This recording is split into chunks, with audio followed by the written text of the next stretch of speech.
নমো তচ্ছা ভগবতো অরহতো সম্মা সম্বুদ্ধস্স।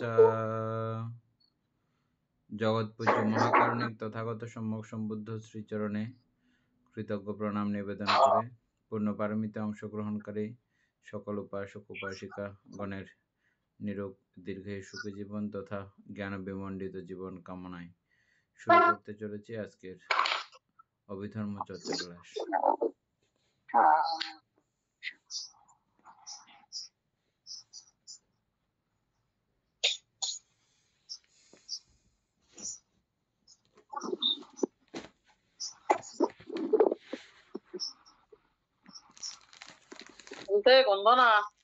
মঙ্গল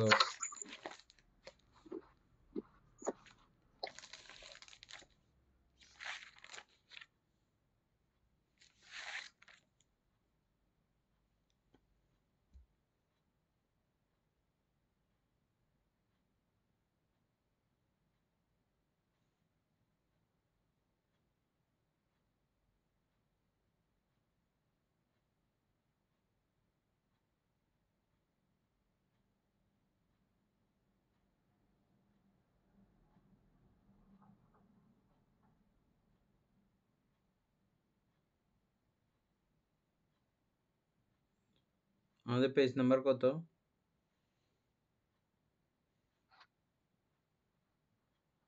বান্তে 129 চিত্তের বাস্তু সংগ্রহ 1 থেকে শুরু হবে।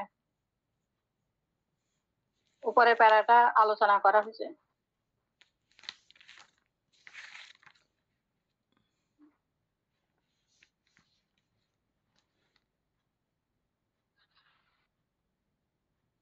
অবশ্য বিশুদ্ধচার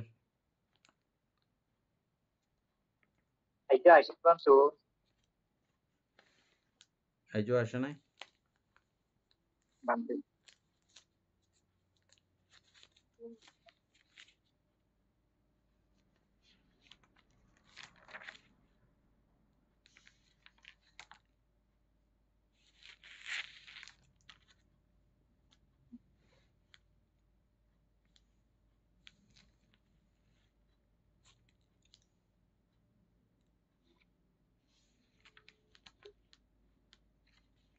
অমিতাভর উপরের প্যারাটা বুঝছেন?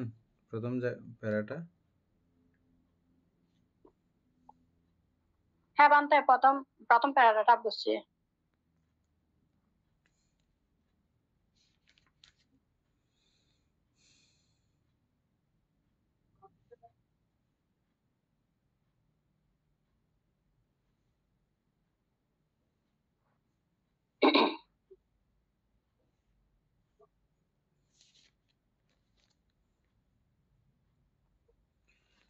তার মধ্যে পঞ্চবিজ্ঞান, ধাতু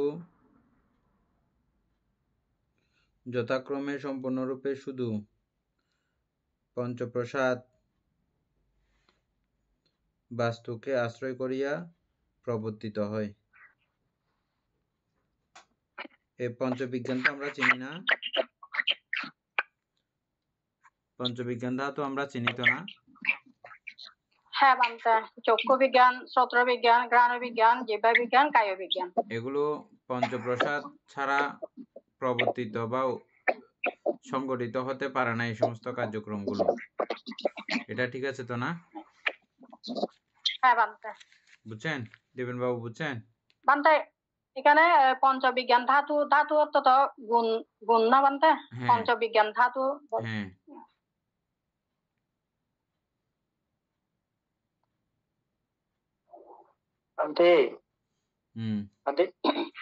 এখানে আমাদের ওই দ্বিপঞ্চ সেটা হবে না, আমাদের দ্বিপঞ্চ বিজ্ঞান 10টা, এখানে কুশল 5টা, অকুশল 5টা। দ্বিপঞ্চ বিজ্ঞান আর কি।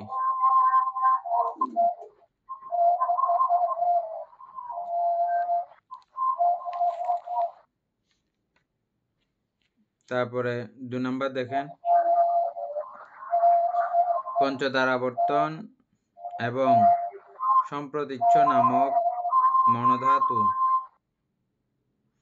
শুধু হৃদয় বাস্তুকে আশ্রয় করিয়া প্রবর্তিত হয়। বিজ্ঞান পর্যন্ত এগুলো পঞ্চপ্রসাদকে আশ্রয় করিয়া প্রবর্তিত হয়, কিন্তু যখন সম্প্রতীচ্য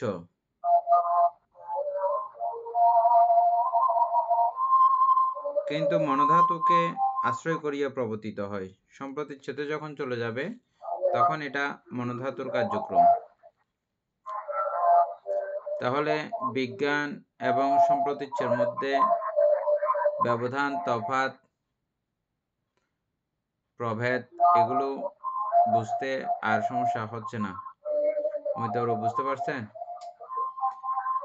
মানে মনের কার্যক্রম কোথা থেকে শুরু হয়? হ্যাঁ, মনোধাতুর কার্যক্রম হৃদয় বাস্তুকে, হ্যাঁ, এটা বানতে হৃদয় বাস্তুকে আশ্রয় করিয়া প্রবর্তিত হয়। হ্যাঁ, ওই পঞ্চদারাবর্তন আর সম্প্রতীচ্য। হ্যাঁ, সূক্ষ্মভাবে এটাও খেয়াল রাখতে হবে, পঞ্চপ্রসাদের সঙ্গে হৃদয় বাস্তুর কানেক্টেড বা সম্পর্ক নাই, ওটাও একত্রে সেভাবে বলা যাবে না। বুঝতে পারছেন? আবার আরেক অর্থ দিয়ে এগুলো এত দ্রুত সংগঠিত হয় যে আমাদের মনে হয় যে হ্যাঁ, ওটার সঙ্গে ওটা কানেকশন, ওটার সঙ্গে ওটা কানেকশন। এটা আমাদের মনে হয় যে সবগুলো যৌথ একটা বিষয়। এগুলো ধারাবাহিকভাবেই কিন্তু হয়ে চলে। এটার পরে এটা হয়, এটার পরে এটা হয়।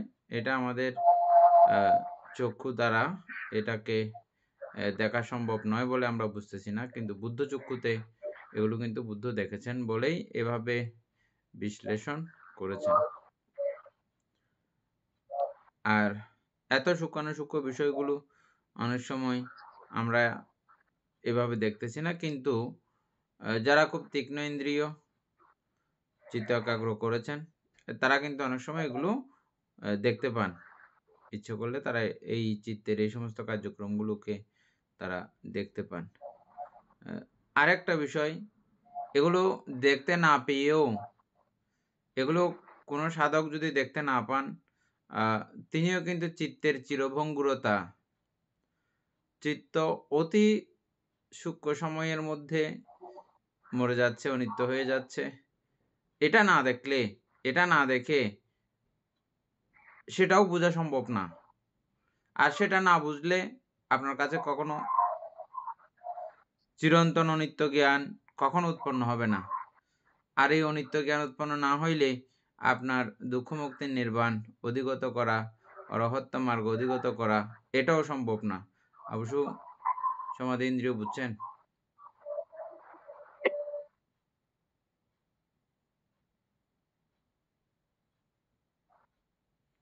অমিতাভ বুঝছেন? হ্যাঁ বানতে। লেখা আছে যা তাও বলছি, আবার যেটা বুঝতে হবে, যেভাবে বুঝতে হবে সেটাও আলোচনা করলাম। দীপেন বাবু বুঝছেন তো না? বিশুদ্ধ আসলে জানাবে। আচ্ছা, আসছে বানছে বিশুদ্ধ 3 নম্বর থেকে।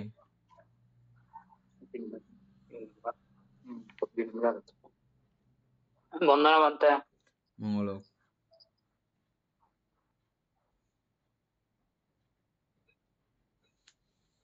মনোবিজ্ঞান ধাতুর অন্তর্গত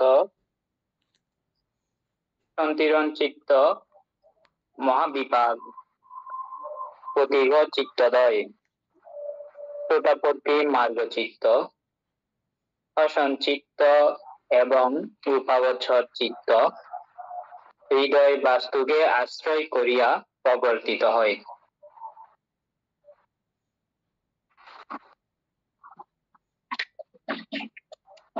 তাহলে আমাদের মনোবিজ্ঞান ধাতুর অন্তর্গত যে সন্তিরণ চিত্ত, তাহলে সন্তিরণ চিত্ত হচ্ছে তিনটি। বিশুদ্ধ সন্তিরণ চিত্ত মনোধাতু এবং মনোবিজ্ঞান ধাতুর মধ্যে তারতম্য আমরা পূর্বে একবার আলোচনা করেছিলাম, আবার সবার জ্ঞাতার্থে আরেকবার আলোচনা করো, সবাই যাতে বুঝতে পারে। মনোধাতু এবং মনোবিজ্ঞান ধাতুর মধ্যে তফাৎ এবং ব্যবধান। মরুধাতু হচ্ছে যে পঞ্চধারাবর্তন চিত্ত এবং সম্বোধিচ্ছ চিত্ত দ্বয়, অর্থাৎ চিত্ত দুটি সম্বোধিচ্ছ কুশল ও কুশলের দুটি চিত্ত, আর এদিকে পঞ্চধারাবর্তন চিত্ত, এই তিনটি চিত্তকে একত্রে মনুধাতু বলা হয়। কারণ এই চিত্তের স্বভাব হচ্ছে যে মনন করা, অর্থাৎ ওই আলম্বন, যে আলম্বন মনস্কারের নির্দেশে যে আলম্বন উপস্থিত হয়েছে সেই আলম্বনকে মনন করা হচ্ছে এই যে আমাদের পঞ্চধারাবর্তনের কাজ। এবং পঞ্চধারাবর্তনের পর আমাদের এই পঞ্চবিজ্ঞানের যে বিজ্ঞানে উৎপন্ন হোক না কেন, চক্ষু বিজ্ঞান হতে পারে, শ্রুত বিজ্ঞান হতে পারে, ঘ্রাণ বিজ্ঞান হতে পারে, বা জিহ্বা বিজ্ঞান বা কায় বিজ্ঞান, এই পঞ্চবিজ্ঞান থেকে গৃহীত আলম্বন আমাদের সম্বোধিত চিত্ত মনন করে, অর্থাৎ ওইটা যে গ্রহণ করে, এই গ্রহণ করাটাই হচ্ছে যে মনন করা, অর্থাৎ মনন, অর্থাৎ ওই চিত্ত সম্পর্কে চিন্তা করা, যে যে আলম্বনটা আসলো ওইটা এই তিনটি চিত্তের স্বভাবই হচ্ছে যে একই স্বভাব বিশিষ্ট। এই যে পঞ্চধারাবর্তন সম্বোধিচ্ছ, এরা একই স্বভাব বিশিষ্ট বিদায় এদেরকে একসাথে মনুধাতু বলা হচ্ছে, অর্থাৎ আলম্বন মনন করে বিদায়। আর এদিকে বোঝা যাচ্ছে না মনে হয়? বোঝা যাচ্ছে।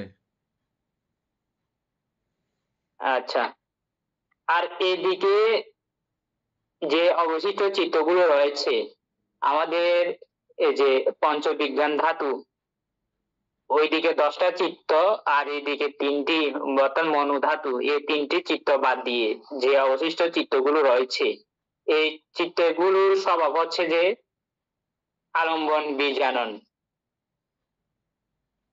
এই যে আমরা সঞ্জানন, বীজানন এবং প্রজানন সম্পর্কে পূর্বে আলোচনা করেছিলাম যে কি,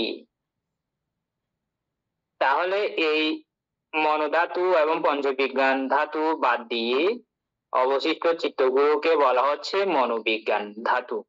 কেননা এই সকল চিত্তের স্বভাব হচ্ছে একটি, আলম্বন বীজানন করা।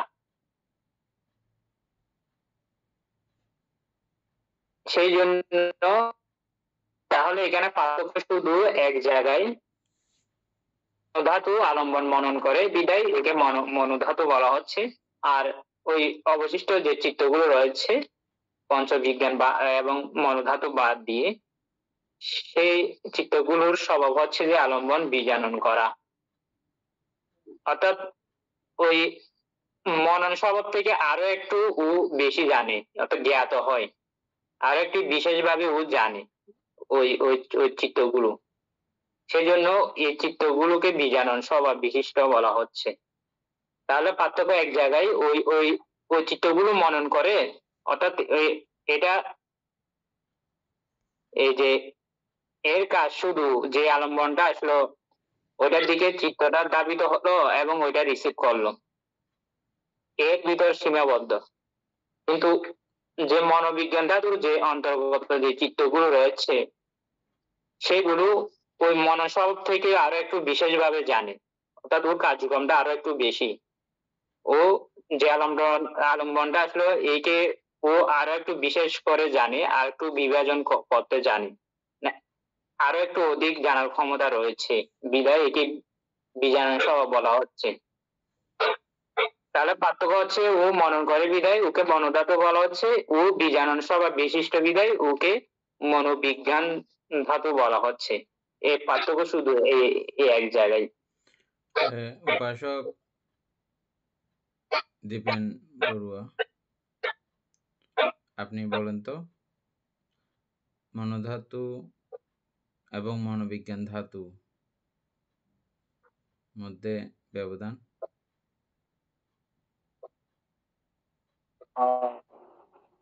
ভারতের যে এটা বলবো হচ্ছে মনোধাতু মনে হচ্ছে মনন করা, আর মনোবিজ্ঞান ধাতু হচ্ছে গিয়ে বিজ্ঞান করা।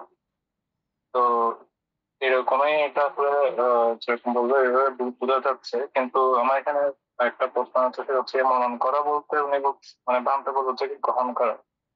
তাহলে এখানে আমরা সম্প্রতিচ্ছ সম্পর্কে জানি, সম্প্রতিচ্ছ মানে হচ্ছে আনন্দকে গ্রহণ করা, সন্ত্রাস মানে হচ্ছে পরীক্ষা করা বা বিচার করা, পঞ্চদ্বারাবর্তন মানে হচ্ছে গিয়ে পঞ্চদ্বারাবর্ত হওয়া। তাহলে এখানে এইটা গ্রহণ করার বিষয়টা কিভাবে মনে হচ্ছে?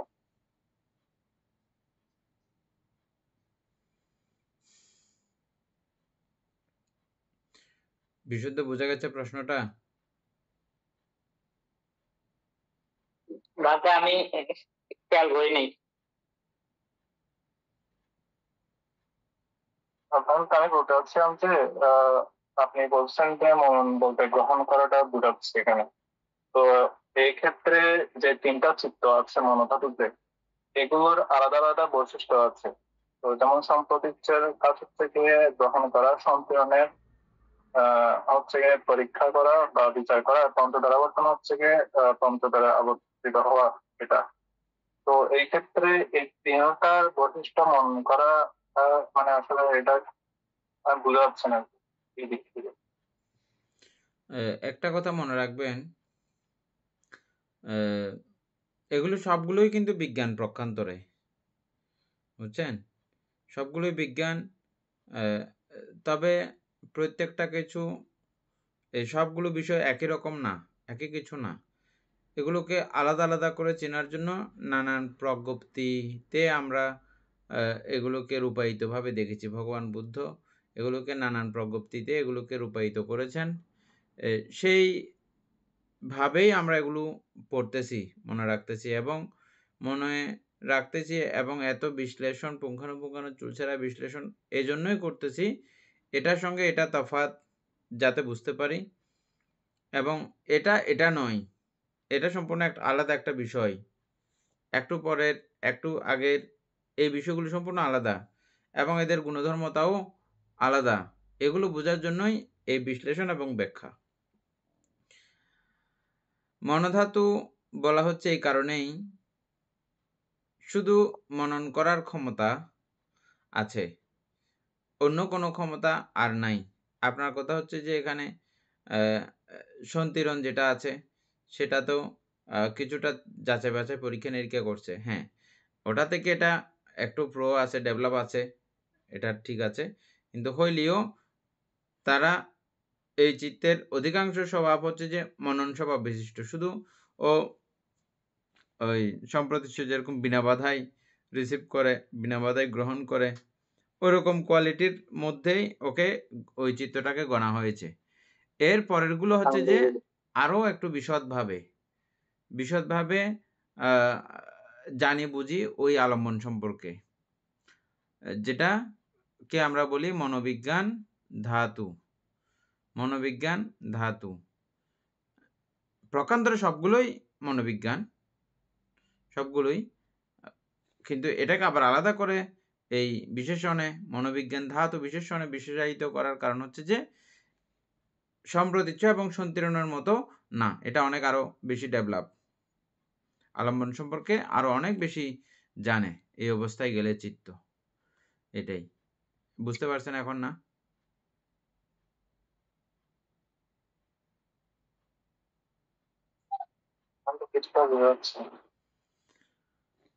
আপনার প্রশ্নটা ছিল যে সন্তিরণ, সম্প্রতিচ্ছ, সন্তিরণের মধ্যে গিয়েও এটার বিশেষ আকার ধারণ করেছে, বিশেষভাবে ও বাছাই আছাই করতেছে, এটাই তো আপনার প্রশ্নটা ছিল যে কি, এটাই তো নাকি? মানে মনোধাতুতে যে তিনটা চিত্ত আছে এদের আলাদা আলাদা বৈশিষ্ট্য আছে। হ্যাঁ, তো এই ক্ষেত্রে যখন মনোধাতু বলা হচ্ছে তখন ওদের একটাই বৈশিষ্ট্য বলা হচ্ছে গিয়ে মনন করে। হ্যাঁ, তো তাহলে এই ক্ষেত্রে এদের আলাদা আলাদা বৈশিষ্ট্য থাকার পরে ওদের আবার এটা এই ধরনের একই বৈশিষ্ট্য কিভাবে হচ্ছে? এই যে আমি এটা বললাম যে এটা, হ্যাঁ, এটার আলাদা আলাদা বৈশিষ্ট্য আছে, থাকলেও অধিক বৈশিষ্ট্য যেটা ওটাকে কেন্দ্র করে এটা গণা হয়েছে। যেমন আমরা আগে একবার এটা আলোচনা করছিলাম,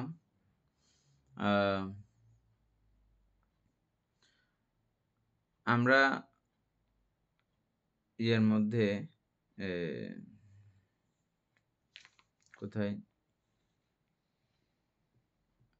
আমরা ৭৫ শেকিয়া পড়ি।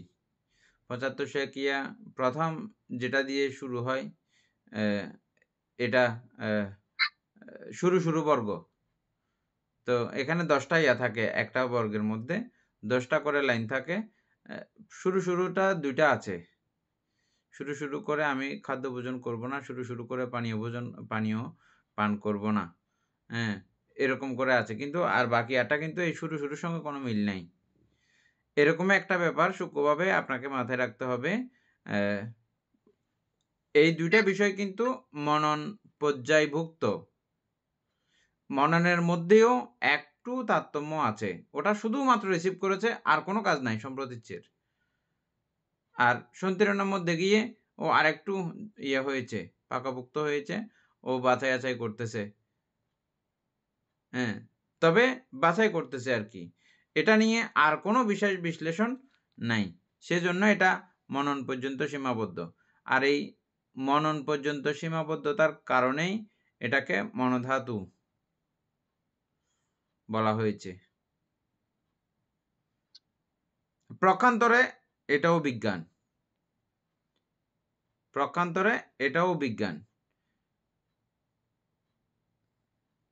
আমরা কারণ বিজ্ঞানটা অনেক আগেই আরো দ্বিপঞ্চ বিজ্ঞান বলছি না আমরা, দ্বারাবর্তন, চিত্ত মানেই তো বিজ্ঞান না,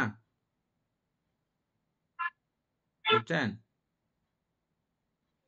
হ্যাঁ, প্রত্যেকটা জায়গাকে আলাদা আলাদা করে চিহ্নিত করার জন্য, আলাদা আলাদা করে বোঝার জন্য এই অবস্থাগুলো। আর মনোবিজ্ঞান ধাতু বললে এটা বিশেষভাবে ওই আলম্বন সম্পর্কে জানা বোঝা হয়ে যায় যখন, তখন এর অবস্থাগুলোর নাম হচ্ছে মনোবিজ্ঞান ধাতু।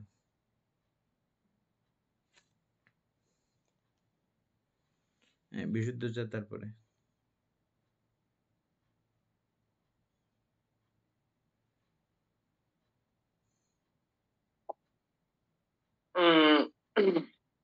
তাহলে মনোবিজ্ঞান ধাতুর অন্তর্গত আমাদের যে 3টি সন্ধিহান চিত্ত রয়েছে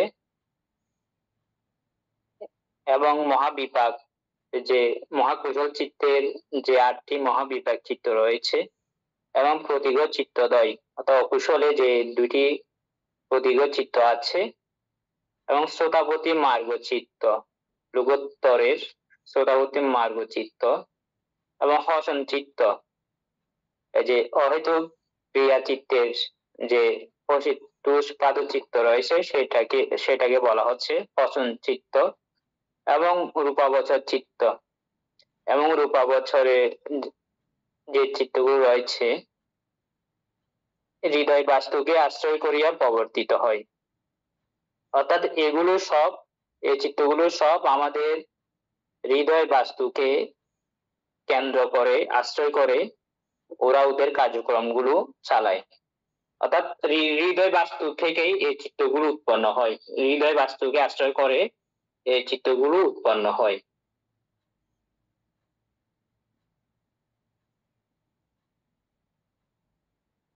মানতে এটা এতটুকু বললে হবে?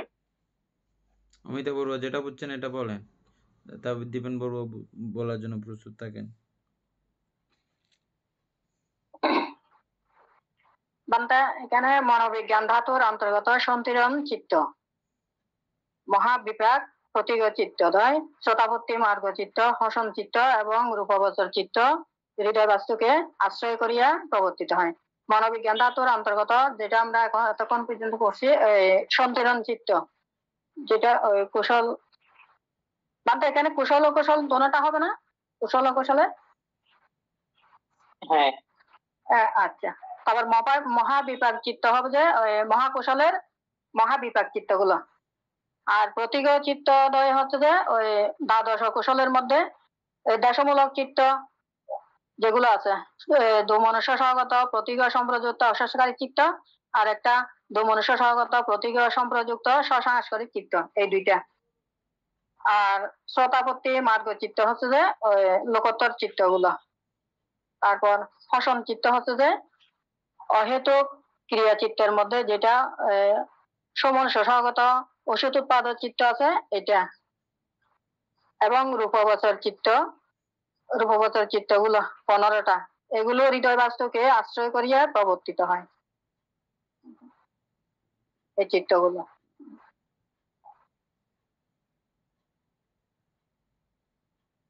আমি বলবো হ্যাঁ বলেন। এই যে সংক্রিয়ন চিত্ত, মহাবিকাশ, প্রতীক চিত্তদ্বয় সহ এখানে যে চিত্ত রূপবচর চিত্ত পর্যন্ত যেগুলো চিত্রের কথা বলা হয়েছে এগুলো হচ্ছে মনোবিজ্ঞান ধাতুর অন্তর্গত। আর এই চিত্তগুলো হৃদয় বাস্তুকে আশ্রয় করে প্রবর্তিত হয়। তো মানে এই চিত্তগুলো শুধুমাত্র হৃদয় বাস্তুকে ইয়া করে, এগুলো অন্য কোনো বাস্তুতে যায় না। বাকি যে পঞ্চ বাস্তু যেগুলো আছে হৃদয় বাস্তু বাদু, ওইগুলোতে ওইগুলোতে আশ্রয় করে উৎপন্ন হয় না, হৃদয় বাস্তুতে আশ্রয় করে উৎপন্ন হয়। অবশ্য সমাধি ইন্দ্রিয় আপনি বলেন, তারপরে বিশুদ্ধ সবগুলোকে কেন্দ্র করে, কার কোথায় কি বুঝতে পারে না ওটাকে কেন্দ্র করে আবার আরেকবার আলোচনা। সমাধি বলেন। মঙ্গল এখানে বলতে ওই যেগুলো বলতে ওই মনোবিজ্ঞান ধাতু সন্তরণ চিত্ত, এখানে বলতে তিনটা। এখানে বলতে অহতুকময় তিনটা, অকুশলে একটি, উভক্ষে স্বগত সন্তরণ চিত্ত, এবং কুশলে দুইটি, সুমনীষ স্বগত সন্তরণ চিত্ত, উভক্ষে স্বগত সন্তরণ চিত্ত। তারপরে বলতে এখানে আরেকটা হলো ওই সুগন চিত্তের মধ্যে বলতে 8টি চিত্ত, এই বান্তে এখানে 3টা, এখানে 8টা। এগুলো বান্তে হৃদয় বস্তু দ্বারা আশ্রয় করা হয়, কিন্তু এগুলোর মাধ্যমে বান্তে এগুলো কিন্তু ধ্যানের চিত্ত না, এগুলোর মাধ্যমে পরব ধ্যানে এগুলো মানে গমন করতে পারবে না, এগুলো ধ্যানের চিত্ত না। এগুলোর মধ্যে মানে এখানে ভাগ আছে বান্তে, এই তার জন্য এগুলো হলো ওই অহেতুক 3টা আর এই বিবেক 8টা। তারপর আরেকটা হলো প্রতীকের চিত্ত, অকুশলের মধ্যে যে 12টি চিত্ত আছে তার মধ্যে প্রতীক বা এই প্রতীকের চিত্ত 2টি। এগুলো হৃদয় বস্তু দিয়ে আশ্রয় করা হয়, কারণ আমাদের হৃদয় বস্তু যখন অর্থাৎ কোনো ক্রোধ আসে, বিদ্যা আসে, তখন মন থেকে আগে আমাদের আসে এই দুইটা চিত্ত। এইটা আরেকটা হলো শ্রোতাপত্তি মার্গচিত্ত, এখানে শ্রোতাপত্তি মার্গচিত্ত এখানে একটা, এই শ্রোতাপত্তি মার্গচিত্ত এটাও বানতে ধ্যানী চিত্ত এটা। আরেকটা হলো হসন চিত্ত, অহেতুকের মধ্যে ক্রিয়া চিত্তের মধ্যে হসন চিত্ত একটা। এটা শুধু এই হসন চিত্তটা, এটা শুধু যারা ভট্ট এবং অরহত যারা আছে তাদের জন্য এই ক্রিয়া চিত্তটা এটা প্রযোজ্য, এটা প্রত্যেকজনের জন্য এটা নয়। এটা ওই শ্রোতাপত্তি সকদেবী অনাগামীর জন্য এগুলো নয়, এটা শুধু ভট্ট এবং অরহতের জন্য এখানে একটা। আরেকটা হলো রূপপদের চিত্ত, আর রূপপদের চিত্তে যে 15টা আছে এগুলো তো এমনিতে মনোতারিক অর্থাৎ জ্ঞানী চিত্ত, এগুলো সবসময় তো হৃদয় বস্তুকে আশ্রয় করা হয় এই এই এই 15টা। এই বান্ধে এই যে এখানে 43, যে এখানে মোট 43, এই 43 হৃদয় বস্তুকে আশ্রয় করে মানে মানে তৈরি হয় বা চিত্ত তৈরি হয়। বাঘা যেতে পারছে ওই মহাবিবেক চিত্ত গুলো কিন্তু এগুলো আলাদা দিয়ে হয়, কিন্তু আলাদা চিত্ত এটা অকুশলের দিকে, মানে অকুশলের দিকে। আর এটা মার্গ চিত্ত, এটা চিত্ত, এটা ওই ধ্যান চিত্ত, এগুলো দিয়ে বাঁধে এগুলো মানে হৃদয় বস্তু আশ্রয় মনে করা। বিশুদ্ধ আর দরকার আছে আলোচনা করার 3 নম্বর।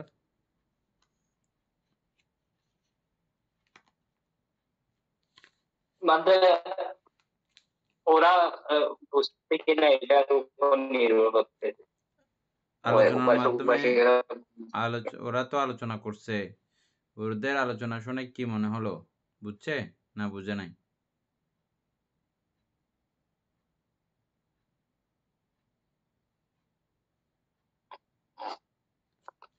আমার মনে হয় হয়তো কিছু কিছু বুঝেছে, এরকম হবে। আরেকবার করার দরকার আছে? আরেকবার করো তাহলে।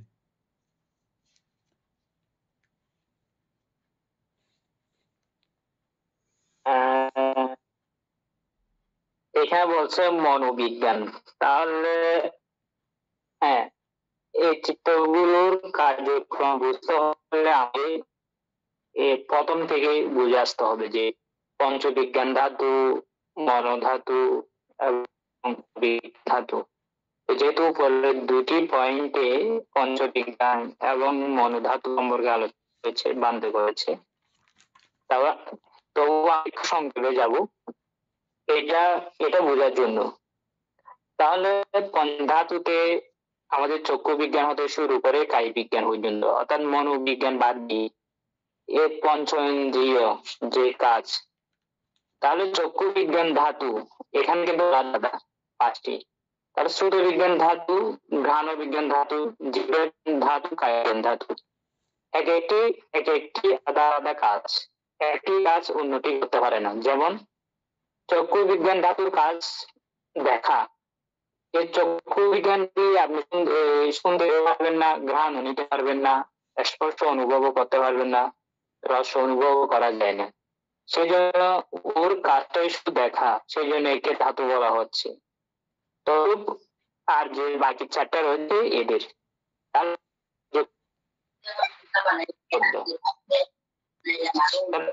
পরবর্তী মনোধাতুর কথা বলা হচ্ছে পঞ্চধারাবতন চিত্ত এবং সম্মিলিত চিত্ত।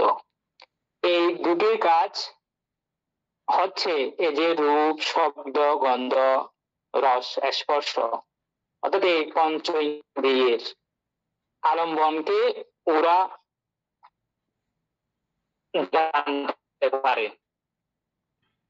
তাহলে চক্ষু বিজ্ঞান শুধু রূপকে জানে, অর্থাৎ রূপের কাজটা করতে পারে। তদ্রূপ শ্রুত বিজ্ঞান এই যে শোনার কাজটা করে। কিন্তু এখানে মনোধাতু পাঁচটি কাজ করতে পারে। কোনটি কোনটি? রূপের কাজও করতে পারে, অর্থাৎ পঞ্চবিজ্ঞান থেকে যে গৃহীত আলমটা করতে পারে, এই যে আমরা যে পঞ্চ ইন্দ্রিয়, সেই জন্য একে মনোধাতু বলা হয়। রস, স্পর্শ, এই পাঁচটিকে আলম্বন করতে পারে। কে পঞ্চধারাবর্তন চিত্ত এবং সম্মিলিত চিত্ত, এর কাজ এতটুকু, এর বাইরে ও আর কিছু করতে পারে না।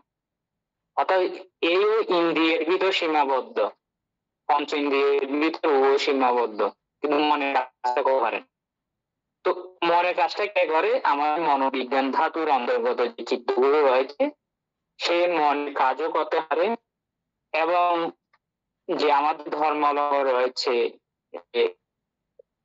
ধর্মাবলম্বন আমরা করেছি, অর্থাৎ মনোবিজ্ঞান গুলো, সেই জন্য এগুলোকে স্পেশাল করে আলাদা আলাদা করে চিহ্নিত করা হয়েছে, অন্য কিছুর জন্য নয়। তো ওদের কাজের ক্ষমতার উপর নির্ভর করে স্পেশালি সংজ্ঞায়িত করা হচ্ছে, এটা বুঝতে হবে আমাদেরকে। তো মনোবিজ্ঞান ও সব কাজ করে, যেহেতু মনের কাজও করে, ও সব কাজে ও করতে পারে।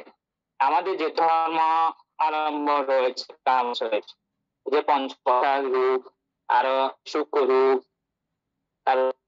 চৈতসিক নির্বাণ, তার মানে ও সব কাজ করতে পারে বাকি চিত্রগুলো। সেই জন্য একে বলা হচ্ছে মনোবিজ্ঞান ধাতু। এখন তো বুঝে এসছে মনোবিজ্ঞান ধাতুর যেগুলো রয়েছে, সেগুলো আমাদের চিত্তকে আশ্রয় করে, অর্থাৎ হৃদয় বাস্তুকে আশ্রয় করে ওরা কাজগুলো সম্পন্ন করে, এটা বলা হচ্ছে। হ্যাঁ, আশা করি সবার পরিষ্কার হয়েছে পুরো বিষয়টা। এরপরেরটা 4 নম্বর। হচ্ছে কিন্তু কুশল আর কুশল, অর্থাৎ কুশল এবং অকুশল দুই সব সন্ধি হয়েছে, কুশল আর কুশল। তাহলে এখানে আমাদের ধরতে হবে অকুশল ধরতে হবে, অকুশল চিত্ত, ক্রিয়া চিত্ত, কোন চিত্ত হৃদয় বাস্তুর আস্তে বা অঞ্চলে বলে। তাহলে যে কুশল চিত্তগুলো রয়েছে, যে অকুশল চিত্ত রয়েছে, এবং যে সকল যে এবং এতে যে ক্রিয়া চিত্তগুলো রয়েছে এবং অনুত্তর চিত্ত অর্থাৎ লঘুত্তর চিত্তের কথা বলা হচ্ছে, এগুলো বাস্তুকে আশ্রয় করেও আবার হৃদয় বাস্তুকে আশ্রয় না করেও উৎপন্ন হতে পারে। তাহলে এখানে কোন কোন চিত্রগুলোর কথা বলছে, তাহলে আরো এর পূর্বে অর্থাৎ 3 নম্বর পয়েন্টে যে চিত্রগুলো এক পাতি আমাদের তার টোটাল হইতে যেহেতু দুই চিত্র অগ্রসর 3 নম্বর আমি বান্দে কথা স্পষ্ট আসছে না। বান্দে কথা স্পষ্ট করে আসছে না। আচ্ছা,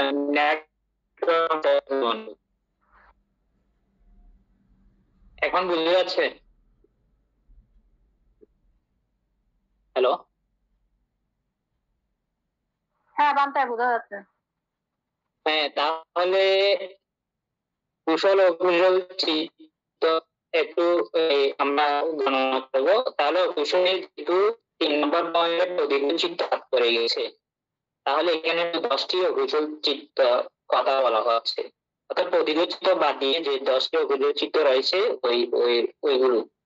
এবং কুশলের ক্ষেত্রে এই যে আমরা যে তাহলে কুশল চিত্ত হচ্ছে 8টি, অর্থাৎ মহাকুশল চিত্ত 8টি এবং ক্রিয়া চিত্ত 8টি কুশলের। তারপর এদিকে কুশলের আরো রয়েছে, যেহেতু আমরা গণনা করেছি, তাহলে 4 নম্বরে আসবে শুধু অরূপাবচর কুশল চিত্তগুলো। তাহলে অরূপাবচর কুশল চিত্ত এবং ক্রিয়া চিত্ত এখানেও 8টি, আর এদিকে কুশল চিত্ত মহাকুশল চিত্ত 8টি, ক্রিয়া চিত্ত 8টি, তাহলে এদিকে 16। তাহলে কামবছর কুশলে 16টি চিত্ত বাদ দিয়ে, আর অরূপাবচরে 8টি বিপাক চিত্ত বাদ দিয়ে। আর অনুত্তর চিত্ত হচ্ছে আমাদের যে লঘুত্তর চিত্ত গুলো রয়েছে 8টি চিত্ত। 8টি চিত্ত হলে আমরা যেহেতু 3 নম্বরে শ্রোতাবর্তী চিত্ত গণনা করে ফেলেছি, তাহলে এখানে বাকি 7টা আসবে। তাহলে এই চিত্রগুলো বলছে যে আমাদের বাস্তুকে আশ্রয় করে উৎপন্ন, আবার আশ্রয় না করেও উৎপন্ন হয়।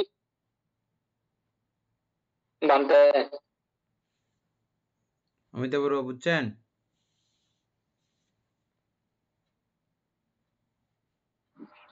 বান্দে এখানে ওই কুশল অকুশল চিত্ত, তো এখানে ওই কুশল গুলো বুঝছি, ওই মহাকুশলের কুশল চিত্ত গুলো আর ক্রিয়া চিত্ত গুলো। কুশল চিত্ত 8টা, ক্রিয়া চিত্ত 8টা, অকুশল গুলো ওইটা সমস্যা নেই, আমরা যখন একটা মিলাবো তখন ওই চিত্রগুলো আসবে, বুঝছেন? এমনি আমি বলছি যে মানে কোন চিত্রগুলো আসবে, তার কথায় ওই চিত্রগুলো আমরা পুনরায় আবার গণনা করব।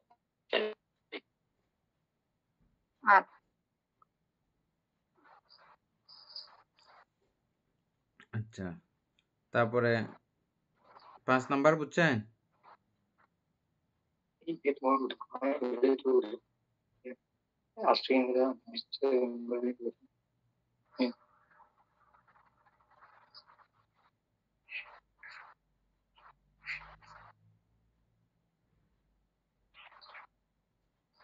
অরূপ বিপাক চিত্ত হৃদয় বাস্তুর আশ্রয় ব্যতীত প্রবর্তিত হয়। অরূপ বিপাক চিত্ত অরূপ বছরে যেগুলো ওই বিপাক চিত্তগুলো আছে ওগুলো মনে হয় বানতে আশ্রয় ব্যতীত প্রবর্তিত হয়। আচ্ছা অমিতা বড়ুয়া, এটা বলেন তো অনাশ্রয়ে কিভাবে প্রবর্তিত হয়? হৃদয় বাস্তুর অনাশ্রয়ে কিভাবে প্রবর্তিত হয়? অবশ্য সমাধি বলার জন্য প্রস্তুত থাকবেন। আশ্রয়ে বা অনাশ্রয়ে। আশ্রয়ে প্রবর্তিত হয় এটা জানেন, এটা বুঝেছেন। অনাশ্রয়ে কিভাবে প্রবর্তিত হয়? দীপন বাবু বলার জন্য প্রস্তুত থাকবেন। অনাশ্রয়ে বলতে আপনার বানতে মানে আশ্রয় হইলে তো হয়, এবং অনাশ্রয় মানে আশ্রয় না পাইলেও মানে প্রবর্তিত হয়, এরকম বুঝলাম, কিভাবে হয়? যেমন কুশল চিত্ত, এগুলো তো আমরা যে কোনো সময় আমরা কুশল করি অকুশল করি, আমরা তো এটা জানিও করি, অনেক সময় অজান্তে করে ফেলি, এরকম হবে। অবশ্য বিশুদ্ধ চাপ বোঝা গেছে।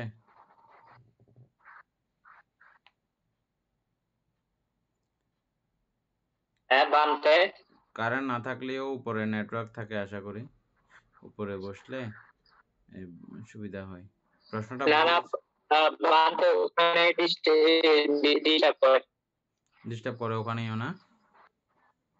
হ্যাঁ বানতে যদি না থাকে ওখানে ডিস্টার্ব করে।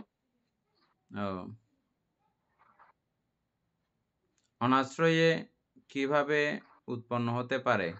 অনাশ্রয়ে কিভাবে প্রবর্তিত হতে পারে?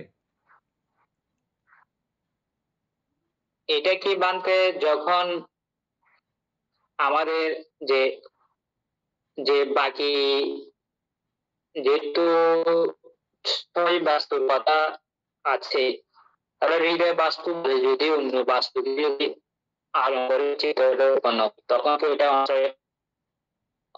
মানে হৃদয় বাস্তুকে আশ্রয় করে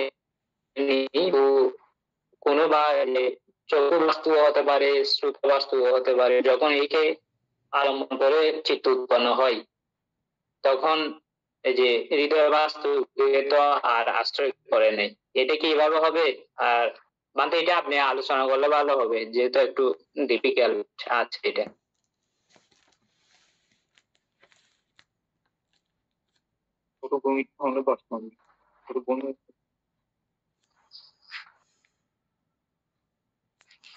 পাঁচ নাম্বারটা বুঝলে ওটা বুঝতে সোজা হয়ে যাবে। দেখেন, অরূপ বিপাক চিত্ত হৃদয় বাস্তুর আশ্রয় ব্যতীত প্রবর্তিত হয়। বিশুদ্ধ স্যার এটা বুঝছেন? অরূপ বিপাক হ্যাঁ বান্ত এটা তো হ্যাঁ হৃদয় বাস্তুর আশ্রয় ব্যতীত অর্থাৎ অনাশ্রয়ে প্রবর্তিত হয়। এটা মিলাই দিলে ওটাও মিলাইতে পারবেন আপনি। এটা মিলান। এটা বান্ত আপনি ওদিন তো এটা আপনি আলোচনা করছিলেন তো, যে আবার বলেন, যে এটা আবার বললে সবার পরিষ্কার হয়ে যাবে। পরিচিত। হ্যাঁ এটা আবার একটু আলোচনা করেন, আবার সবার পরিষ্কার হয়ে যাবে।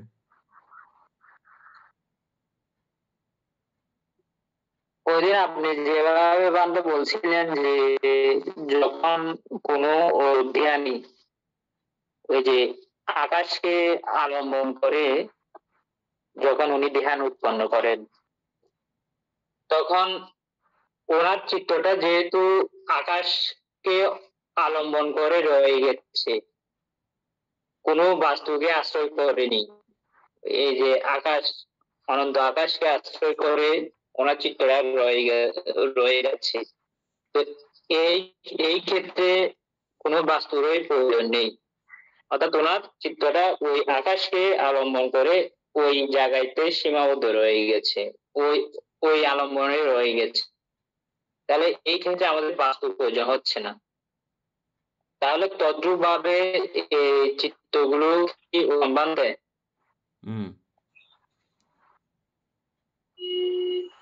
হ্যাঁ, দীপেন বাবু বুঝতে পারছেন আমি যেটা বুঝাইতে চাচ্ছি?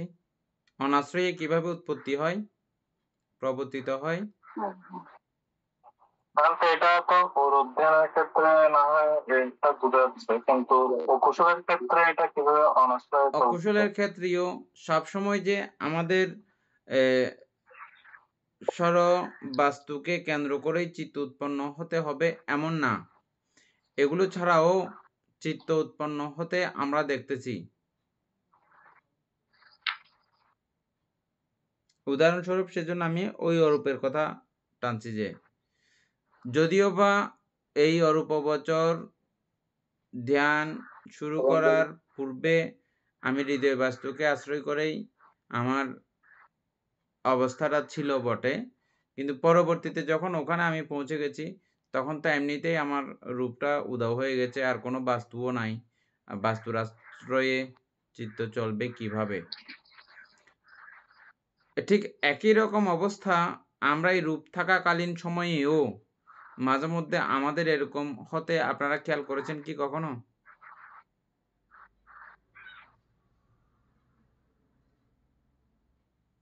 বিশুদ্ধ স্যার বুঝছেন?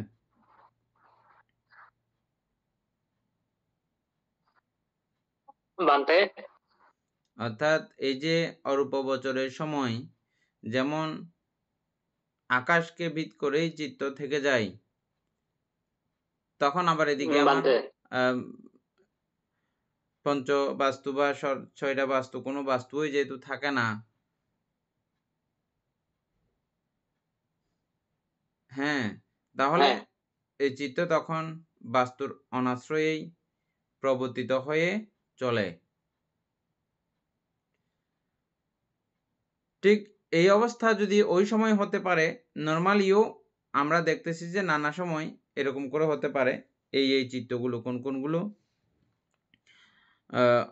কুশল অকুশল চিত্ত, কুশল এবং অকুশল চিত্ত, ক্রিয়া চিত্ত, অনুত্তর চিত্ত, হৃদয় বাস্তুর আশ্রয়ে বা অনাশ্রয়ে প্রবর্তিত হয়। যেমন অনুত্তর চিত্ত কি? শ্রোতাপত্তি মার্গচিত্ত। তার মানে কি? তিনি নির্বাণকে কি করেছেন? অধিগত করেছেন, নির্বাণকে প্রত্যক্ষ করেছেন। নির্বাণ কি? নির্বাণ কি এই চিত্তের আশ্রয়ে চিত্তের আশ্রয়ভুক্ত বিষয় কি?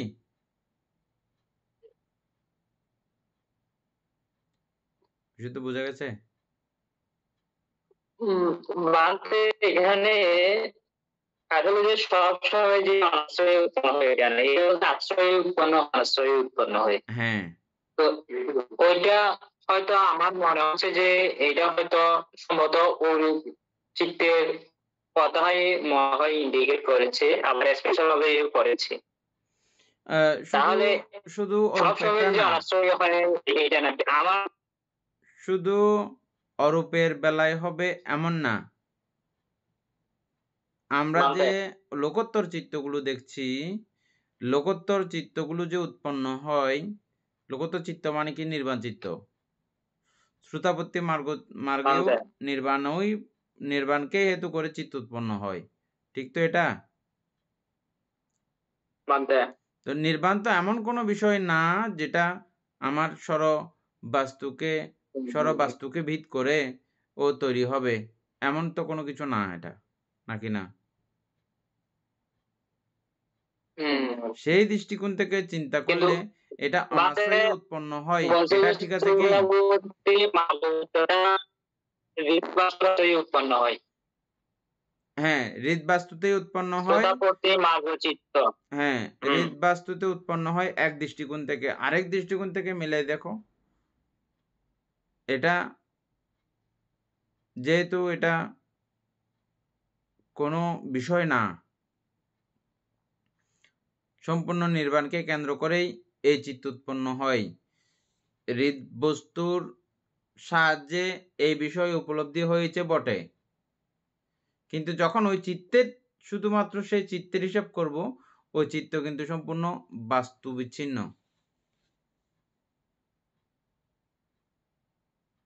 বুঝা গেছে না? হয়নি এখনো?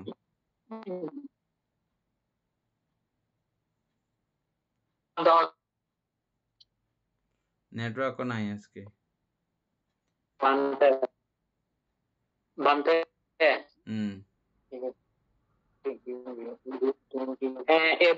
ঠিক আছে। হ্যাঁ, আচ্ছা, ঠিক থাকলে হবে না। গুরুবান্তের কাছ থেকে আরেকটু বিষয়টা বলে আমরা এরকম করে ক্লাসে আলোচনা করেছি।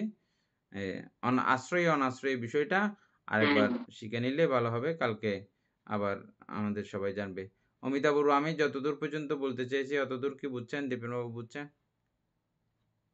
অনাশ্রয়ে কিভাবে উৎপত্তি হতে পারে? মানে হৃদয় বাস্তুর দরকার পড়ে না আর কি সবসময় এরকম। হ্যাঁ, হ্যাঁ, আমি যখন আকাশ অনন্তায়তন ভাবনা শুরু করেছি, তখন আমার হৃদয় বাস্তু থেকেই ওই বিষয়ের দিকে আমি গিয়েছিলাম বটে।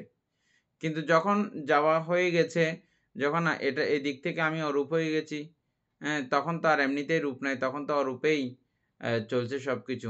আর অরূপের মধ্যে তো কোনো বাস্তু নাই এমনিতেই। তখন বাস্তু ছাড়া কার্যক্রম চলছে না?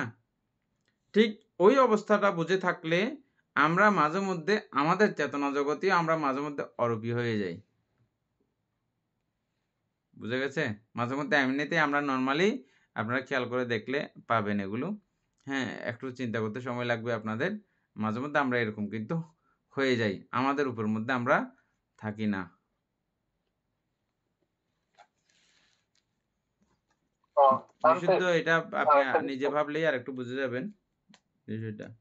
হ্যাঁ, তারপরে তাহলে এখানে একটা বিষয় হ্যাঁ, বলেন। মানে এই এই যে মনোবিজ্ঞান যেটা বলা হচ্ছে, এখানে মন আর বিজ্ঞান দুইটা তো একই সব মানে সমর্থক সত্য না। হ্যাঁ, হ্যাঁ। তো এই তো এরপরও এটা মনোবিজ্ঞান বলা হচ্ছে না। এই মনন আমরা আসলে মন অতটুকু বিষয়কেই আমরা মন বলি, যেটা মনন করে শুধু। মনন কি কোন বিষয়টাকে আমরা মনন করে বলছিলাম? শুধু ও বিনা বাধায় অনায়াসে সে এই বিষয়টাকে মনন করতে পারে, এবং এটা আমাদের বিশুদ্ধ খুব সুন্দর করে বলছে। খেয়াল করলে আপনারা নিশ্চয়ই বুঝে গেছেন। অ্যা শুধু মনন করা, হ্যাঁ, ও সম্প্রতি এর মধ্যে একটু বিচার-আচার করেছে। কিন্তু এটাও মনন পর্যায়ভুক্ত, মননের আওতাভুক্ত। এজন্যই এটাকে মনোবিজ্ঞান, মনোধাতু। আর এই মনের অবস্থাগুলোকে আরেকটু বিশদ এবং ব্যাপকভাবে চিন্তা যখন করে, তখন মনোবিজ্ঞান ধাতু। এটা শুধু মনোধাতু, ওটা মনোবিজ্ঞান ধাতু।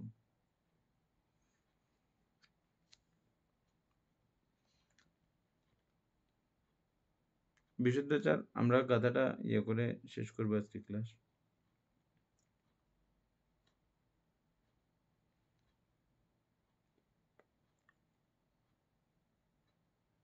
তাহলে গাথাটা আচ্ছা, বলছে যে প্রথম কামভাবে 6 বাস্তু করি আশ্রয় 7টি বিজ্ঞান ধাতু প্রবর্তিত হয়। তাহলে এই প্রথম 2 লাইন। তাহলে বলছে কামভাবে, তাহলে কামভাবে মানে আমাদের কাম বছর, অর্থাৎ আমাদের কাম্য লোকে 6 বাস্তু করি আশ্রয়, অর্থাৎ 6 তোকে আশ্রয় করে চিত্তগুলো উৎপন্ন হয়। কাম্য লোকে যে 6 বাস্তু আমরা লাভ করি, একে আশ্রয় করে চিত্তগুলো উৎপন্ন হয়। তাহলে 6 বাস্তু কি? এই যে চক্ষু, শ্রুত, ঘ্রাণ, জিহ্বা, কায়, মন, এই 6 বাস্তু। বলছে যে এইকে আশ্রয় করে 7টি বিজ্ঞান ধাতু উৎপন্ন হয় বা প্রবর্তিত হয়। তাহলে বিজ্ঞান ধাতু কি কি? এই যে পঞ্চবিজ্ঞান ধাতু, এখানে 5টি ধাতু রয়েছে: চক্ষু ধাতু, শ্রুত ধাতু, ঘ্রাণ ধাতু, জিহ্বা ধাতু, কায় ধাতু। একে সবগুলোকে সমষ্টি বা বলা হচ্ছে যে পঞ্চধাতু। তাহলে এখানে 5টি ধাতু। বলছে যে পঞ্চধাতু সম্পর্কিত চিত্ত দুটিকে, এই 3 চিত্তকে একত্রে মনোধাতু বলা হয়। তাহলে এখানে একটি শুধু একটি মনোধাতু। তাহলে প্রথমে পেয়েছে 5টি পঞ্চবিজ্ঞান ধাতু, 5টি, ওই এখানে একটি, এবং মনোবিজ্ঞান ধাতু এখানে একটি। তাহলে এই 7টি বিজ্ঞান ধাতু আমাদের কামলোকে শাস্ত্রকে আশ্রয় করে উৎপন্ন হয়। তাহলে প্রথম লাইন সবাই বুঝেছেন? তাহলে দ্বিতীয় লাইন, রূপভাবে তিন বাস্তু করি আশ্রয়।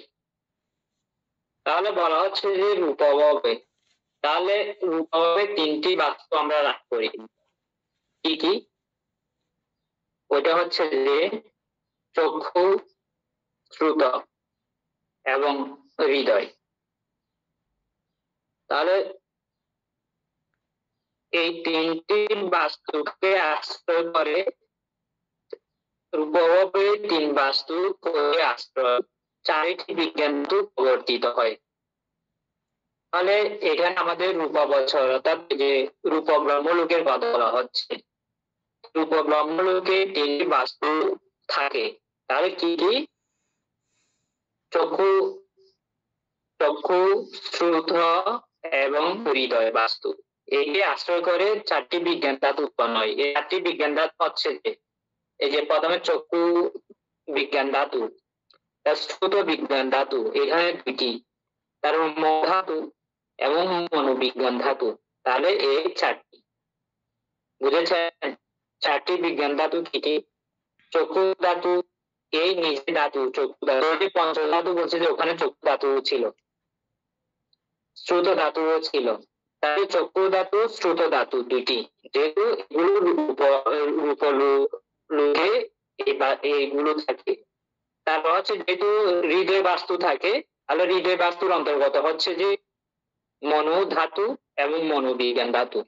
তাহলে এদিকে দুইটা, ওইদিকে দুইটা, এই চারটা বিজ্ঞান, এই চারটি বিজ্ঞান উৎপন্ন হয়। তাহলে রূপলোকে তিনটি বাস্তুকে আশ্রয় করে চারটি বিজ্ঞান ধাতু উৎপন্ন হয়।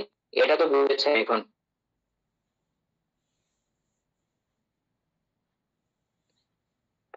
আপনারা বুঝে থাকলে বলেন, তাহলে আমি পরবর্তীতে পরবর্তী পর্ব।